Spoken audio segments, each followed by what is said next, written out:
Hey, welcome everybody. Today is Monday morning here on the Energy News Beat Daily Stand-Up. My name's Stu Turley and Michael's on assignment today, but we're going to have a blast anyway. We have an awful lot to cover today. Today it is 12:05 in the morning and we're filming this at about 6 o'clock on Sunday night. So oil is about, let's see here, it is on the chart at 81.15. And nat gas is $6.50. There's an awful lot going on around the world, and we've got about 4 or 5 things playing. The EU, OPEC, we've also had Russia, and then we have Harold Hamm coming around the corner. And first, everything on this podcast is brought by EnergyNewsBeat.com. And it is a wonderful website that I absolutely have a lot of fun getting all of the news around the world. So sit back, hold on. We're going to have a few minutes of a show, and we're going to have a little bit of fun this morning. So when we take a look at Friday afternoon, I was talking to so many different people around the world in my contacts and things. And the New York Times put out the post that the EU sanctions had been approved and capped at the $60 oil. Here's where it gets a little funny. Most people don't understand that the sanctions are going to happen based off of the insurance in the UK, because most of those are set up so that the sanctions will go against the big insurance carriers. So as those insurance carriers go around, if it's sold anything above the 60, they won't insure the shipment. That was a little bit of an eye grabber there, and everybody was saying, yay. Well, right now, India is already buying at 30 some odd dollars off of Brent, which puts it into that $60 range. There's 2 other big things here. There is a fleet that's outside of the norm that people will ship at all along anyway. So that's out the pricing structure and everything else. That's off of the insured normal ways. The other way, where the UK insurance, and that's most of the shipping, that is in the Western markets. So when you take a look, Russia, we talked with a bunch of different people on Friday, and there was going to be a major chance of a violent spike. Well, sure enough, coming around the corner, there was an article that came out. The fear is that Russia openly said it will not sell to any nation under any sort of price cap.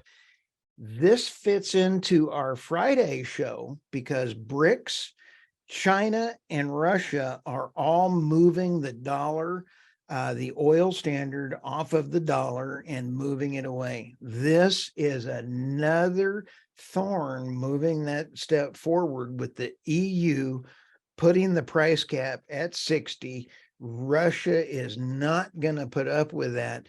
So firms from the UK and EU have handled a full 95% of property and indemnity insurance for all oil tankers.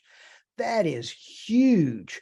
So if the Russian oil does not meet the global market, that could trigger a massive and sudden spike in global oil prices that will severely hurt Western countries. Now, everybody was patting themselves on the back, and the title of this article is EU Russian oil sanctions may yield violent price spikes. This is huge. People don't, I talk about this with Irina Slav all the time. Sanctions don't work. Anyway, okay, we're coming over here. I love Harold Hamm. Let's give a shout out to Harold Hamm. He's an industry leader.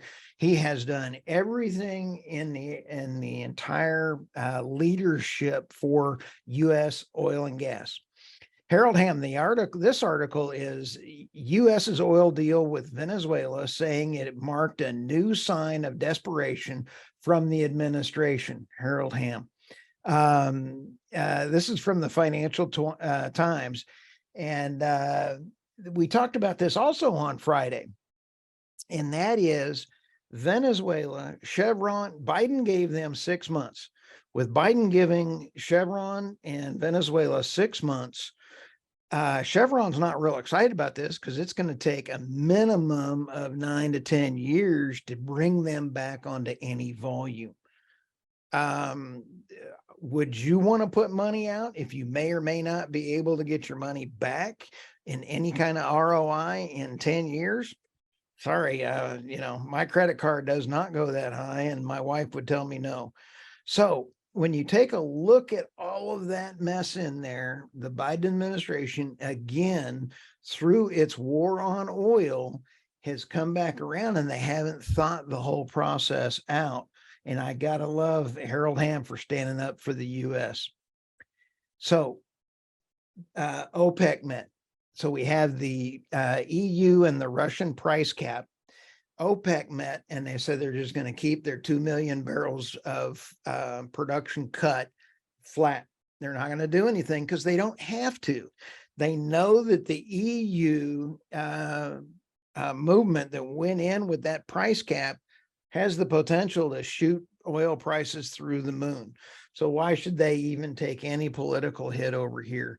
That was really a ho-hum kind of a thing as far as I was concerned. Nope, there was a lot of people saying, kind of worrying which way. Didn't bother me any. I knew which way it was going to go.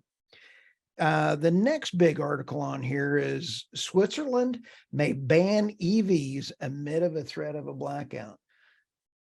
This is the same thing that happened in California, and it's the same thing that's going to happen in the East Coast. And that is when you're taking a look at EVs, that's fantastic. Let's go to EVs. Let's go anything. Let's take a look at a total energy renewable, but do it with a plan. The EVs in a grid system are not the good mix. I'm not sure why we're not going to hybrids, but that's neither here nor there. So that's just another one with EVs.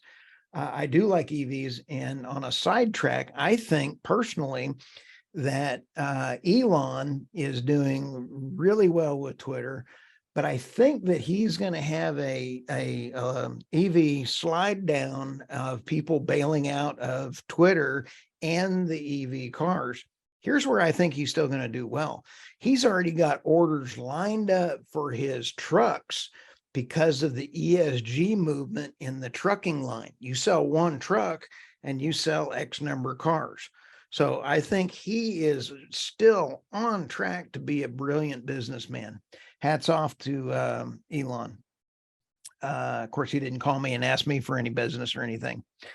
The next one I found really, really interesting was 54% of the projects extracting clean energy minerals overlap with indigenous lands. Over 54% of the projects are around the world are all around our most treasured people in the world, and that's the indigenous tribes and original families there. Unbelievable importance. It just seems like we need to have a complete plan on using less of the minerals and using, if it takes more fossil fuels, and get that plan. That's what we all have to do to elevate people out of poverty. Love this story. 54% of projects extracting clean energy minerals overlapped in the indigenous lands. Unbelievable. Let's go to the next story here. And I think that is it for right now. For this week, we were kind of anticipating all of this falling down in Monday. We are going to have a little bit, and I'm going to be watching for Monday and Tuesday, the fallout on this. And on our Wednesday morning show, we will be able to have a better idea of what's going on about how this is going to start rolling through. So for Michael Tanner and Stu Turley, thanks, and look forward to speaking to you soon.